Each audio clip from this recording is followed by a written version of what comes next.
Inspector McGuire, be reasonable. My guests are all powerful people who need their sleep. This has been a rough night for us all, and your investigation's gone nowhere. I hear you, Pops. Crime scenes ain't much fun, especially in your home with guests dressed pretty. But the bank president has gone cold fish on your plush carpet. We can't let anybody go yet. Are you implying the murderer is one of my guests? Who else? The room he was killed in was locked from the inside. The culprit's only entry and escape point was the open window, but we're 3 stories up. There aren't prints below from the killer climbing up from the street because he entered through a neighboring window in your house. That's ridiculous. There must be a 10-meter gap between the windows. No human could jump that.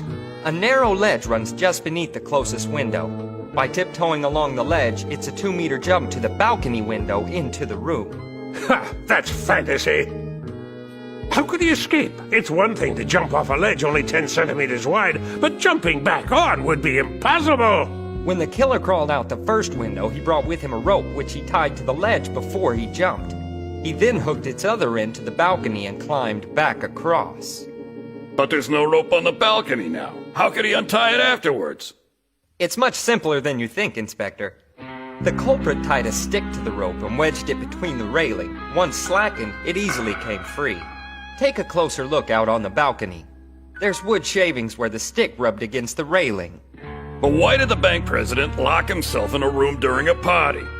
The banker was known for being paranoid in his business deals.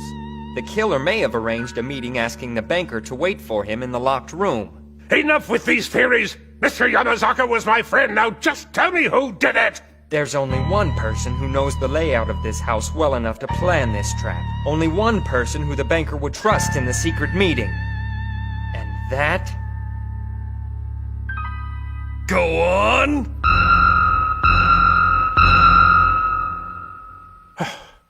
And that means you, sir! You think I'm the acrobat? I can't even stand up on this leg. Only one truth prevails. Sir,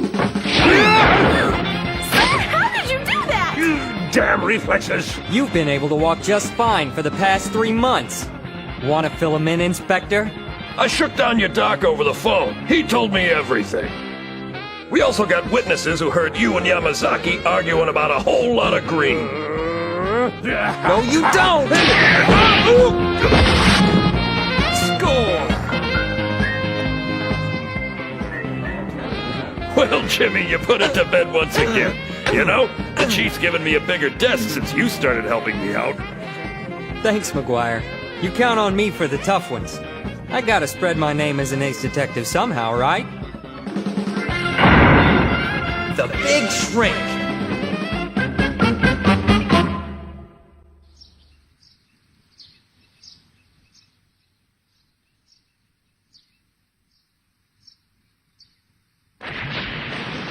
What was that?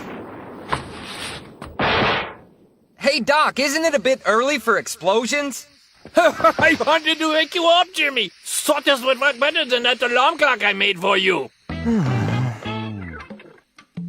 I'm always amazed at how many books there are in your house. Shelves on every wall. That must have been your father's secret to being the great mystery writer that he was. Didn't I tell you to stop moving? Oh, sorry. So, what's Dr. Agasa's latest? I'll tell you, my boy, but you have to swear to keep your lips locked. This is a big one. The rocket pack for the everyday civilian is so easy to pilot, it will revolutionize transportation. No more traffic jams. Okay, here we go now. Still need some modifications. Crazy old nut. Damn! Ow! Maybe you just shouldn't look at the paper, Dad. I'm not getting any clients to hire me because of this cocky kid with a lucky streak. Come on, give him a little credit. Jimmy's a really good detective. You used to say that about me. Sure! Abandon me! Once again, justice prevailed, thanks to 17-year-old detective Jimmy Kudo. This time it was a falsely crippled man who... He's just like so cute and like totally smart. I'm gonna write him a poem, Ode to Jimmy. I just love him. Careful, pal. Your head's inflating. What's wrong with a little self-admiration? Oh, nothing. It's fun watching you turn giddy from little girls ogling you. Oh, and you putting my dad out of work? That's a real blast as well. Hey, it's not my fault. Your dad hasn't solved a case since VHS was cool. If you keep talking like that, you will be next. Right. That's why you're the captain of the karate team.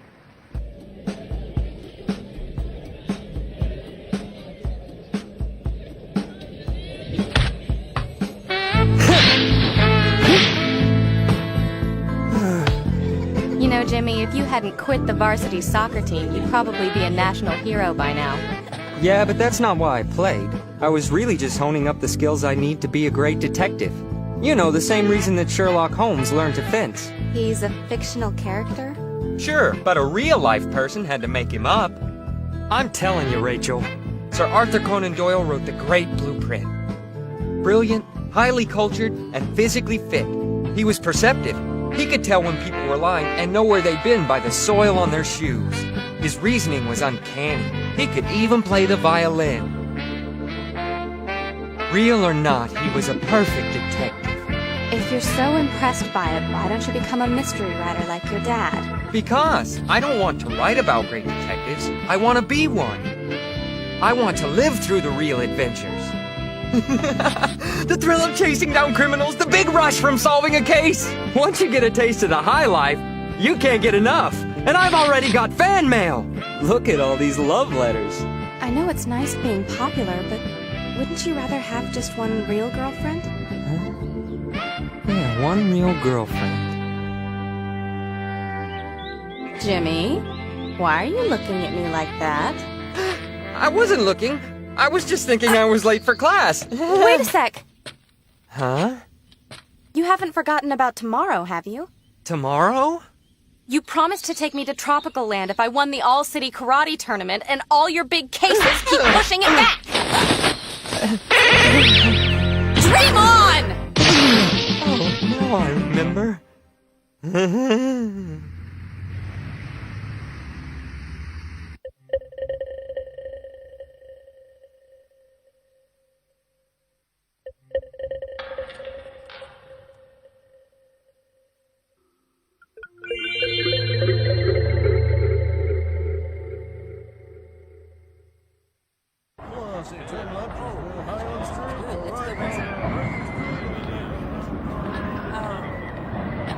That cave ride is so cool! I think my heart stopped. I want to go home. For someone as big as you, George, you sure are a lightweight. Come on, let's hit the mystery coaster, then we'll leave. After the cave ride, Chili Dogs think cave ride again, we're out of money. Leave it to me, you guys. I know how to ride it for free.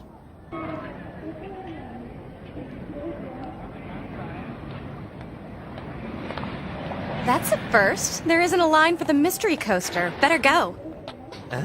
Wait for me! Sneaking in the back so they don't have to pay.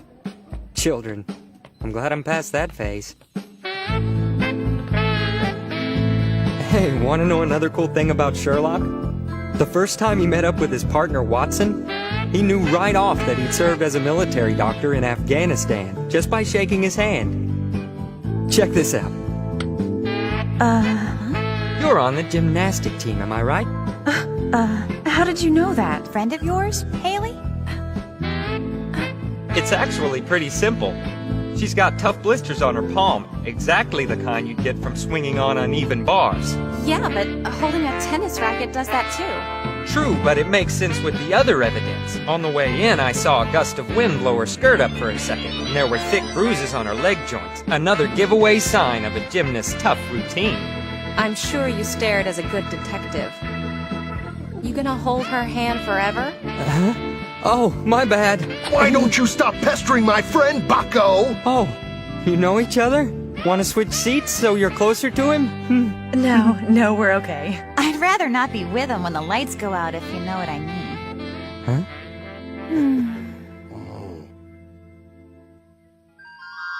I finally got the courage to tell you, Rachel. I love you. I know it. I love you too. Jimmy, Huh? come on, it's our turn. Right. No, I can't see anything. That's half the fun. We just have to find the line. But what if there's spiders? Trust me, there's nothing scary. Well, not too scary. This reminds me of another mystery. You see Out of them the in way. This one's ours. Then, they were chasing this weird ape guy across the river. But the trick of it was that they... Would you shut up? I don't want to hear anything more about mysteries or Conan Doyle. Ugh. I was looking forward to this day, but since we got here, it's been all about what you like. I mean, does it even matter that I'm the one who's listening? Rachel? Hey, there is something I want to tell you. I really got you, didn't I? And you call yourself a great detective. I'm not that upset, but please, the mystery talk is getting old. Oh, and seriously, I've been thinking. Why'd you agree to come out with me? Here we go.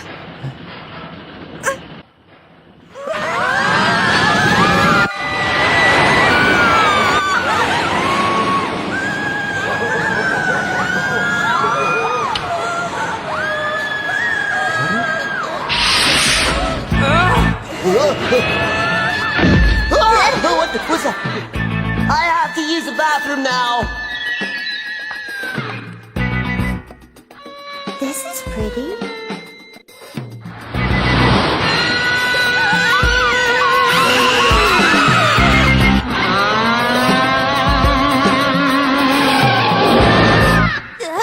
Listen, the police came for us. Sneaking in? No, we live here. We're cave people. I saw you on TV. You're the teenage detective guy. At your service, kid.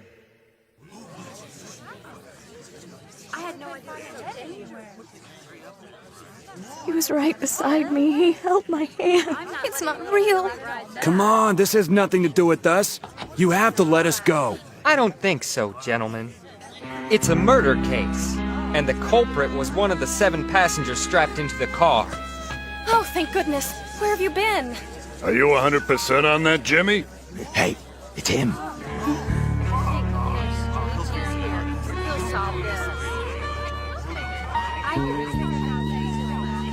You sure don't want him here. All right. I'll give you and Rachel the benefit of the doubt and assume you didn't go nuts. That leaves us 5. Front right's Ricky, friend of the stiff. Same goes for Haley next to him. Then we got Mr. No-Hit sweetheart Ashley sitting right beside him. And in the rear, the 2 guys in black. They say they won't give their names unless we book them. They all had safety bars in their chests, and those stay locked until the ride's over. We measured the car, and the only person who'd have enough reach is the one sitting right beside him. So what's there to figure out? The girl got mad at her boyfriend, so take her in and let us get out of here. Why is he so anxious to leave? And that cold look in his eyes. I'd say he's killed before. Inspector, it looks like she's got the murder weapon. What? I've never seen that! Ashley, you took the life of your own love? How could you do that? How? No, I didn't do it. She's made it even easier on you. Come on, Flatfoot, we're busy. All right, cuff her up. We'll finish downtown. Easy there, Inspector. The girlfriend is not the murderer. Ha! Then who is? Like I always say, one truth prevails. The murderer is you!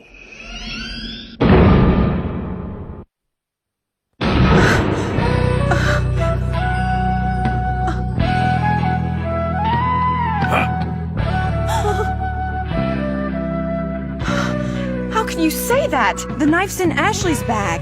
That kind of knife is incapable of a clean cut through bone. Besides, she doesn't have the strength. You wanted to force Ashley to take the punishment for his death. That's why you planted the knife inside her handbag. But she was sitting in the very front of the car. How could she reach? She got a 10-foot sword? Not quite, but with a sleight of hand, a dark tunnel, and a piano wire, she pulled off an impressive feat. Okay, guys, I'll play the killer here. Inspector, I'll have you be the victim if you don't mind. Now, before the bar comes down, I put a book bag between my back and the chair. Once it's dark, I slide out, having plenty of space from the bag. Next, I brandish my weapon, a grappling hook with thin but sturdy piano wire as the rope instead of bulky twine. I put my knees on the car's top with my feet against the safety bar for support. I lean over one row to my victim and place the noose around his neck.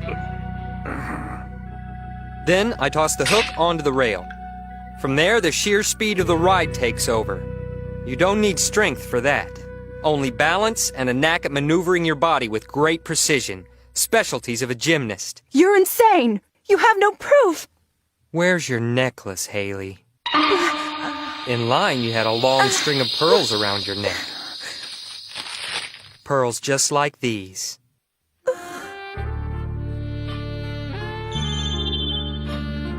When I went looking, I already knew. Because of one drop that hit me inside the tunnel before he screamed. A tear that could only have come from the person in front of me. You cried for his death before it happened. You knew you'd never see his face again. You cried for what you were about to do.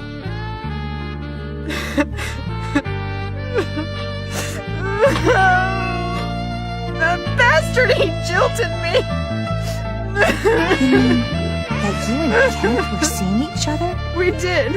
Forever before we met you guys in college. But you left. And some promises you can't break. We had our first date here. He gave me those pearls. I was gonna take my own life too with my mother's pills, but...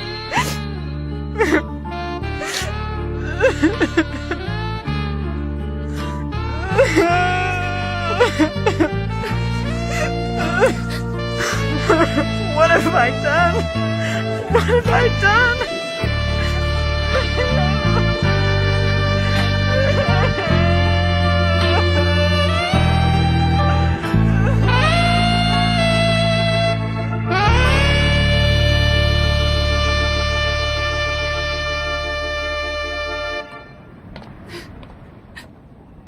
Oh, Rachel, you'll melt away.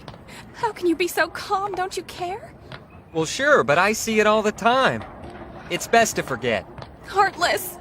Come on, I got a lot of heart. I just can't let the job affect me. Well, maybe you should. Huh? One of those shady guys from the coaster? What's he up to? Sorry, Rachel, I gotta check on something. What? Wait! Don't worry, I'll catch up with you later. Jimmy...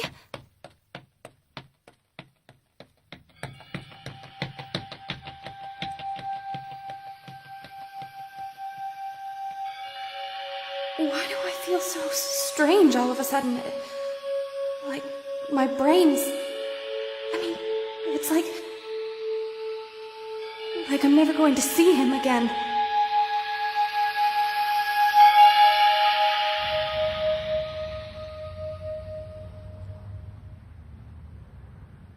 Sorry, Mac. Seems I'm late. What's the deal? I came on time like you said. I've been here for 2 hours. I know, Mac. I've been watching you the whole time from the roller coaster. All right, let's get this over with. That's my call. Open the case. See? It's all here. That's $1 million, at least. You've done a good job, Mac. Come on, just give me the film. You mean the film of your company smuggling naughty things? Yeah, here you go. Huh? You sure it's the only copy? Naturally. Whoa, this sounds big. That's enough eavesdropping, kid. Huh? What? You let that Wonder Boy follow you? Don't get crabby. You know I clean up my own mistakes. Hold on. We can't afford to leave a bullet trail. Let's use this. The latest gift from our wonderful organization. A new poison. They say it can't be detected in any autopsy. We'll let him be our first human test subject. Sweet dreams, detective.